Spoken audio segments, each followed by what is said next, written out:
Hi, my name is Pedro Ramos, and welcome to my philosophy video. I've had the grand pleasure to explore music education in many formats, whether that includes band, orchestra, choir, marching band, after-school music programs, summer camps. In between all of those opportunities, I've had a lot of time and consideration to think about what music education's role is in society. But first, I would like to guide you through my music education philosophy video from the perspective of a student at the Harmony Project.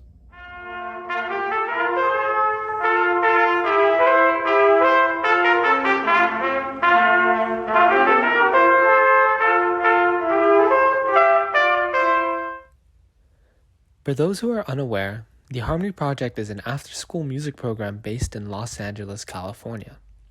As a reaction to the global music education El Sistema movement from Venezuela, the Harmony Project is known for providing music education for children in underdeveloped areas of LA.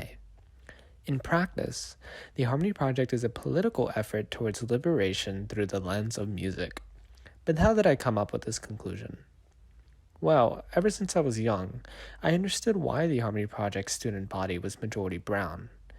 Compared to the affluent majority white schools I attended, Harmony Project students were united by similarities in class, culture, and background. We understood that our parents enrolled us to stay away from the societal constructs in our militarized neighborhoods, and we understood that they wanted us to have the opportunities they dreamed of when they immigrated.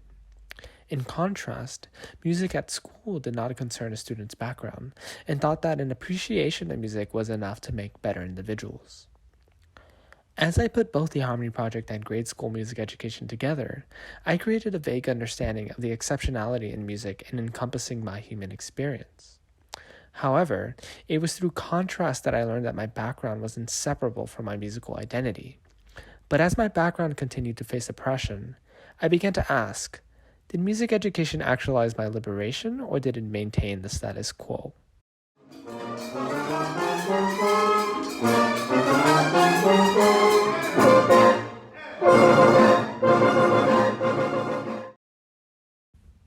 Music is humane. Actually, music can be humane. Let me explain. I believe music classrooms to be the most opportune setting for students to reflect, connect, and critically analyze their own experiences. An emphasis on musicking, or the process of exploring the activity of music as a dynamic human behavior, can facilitate students of the social efficacy catalyzed through music education. But often, the aesthetics of music can be fetishized to maintain neoliberal tendencies in our students' minds. What difference is a music teacher who plays to the concerts to the AP teacher who teaches for the AP exam? Are our students being creative if they only play music from dead white men? My classroom would challenge the conception that music education makes better individuals. While the aesthetics of music are essential in a music education, the appreciation of music in my classroom will only be a tool, not a replacement, that guides musicking towards having my students recognize and critically think about their role in a society so they can lead a path towards liberation. Esteemed Brazilian educator Paulo Freire, who I might add created the DNA that built programs like the Harmony Project, described the path towards liberation in 4 steps. 1. Students develop consciousness of freedom. 2. Students recognize authoritarian tendencies. 3. Students connect knowledge to power. And 4.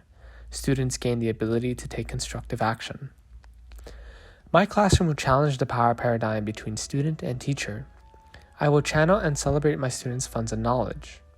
Not only will this bring diversity into my classroom, but students will be provided self-determination for their unique backgrounds, regardless of class, ethnicity, sexual orientation, or gender identification.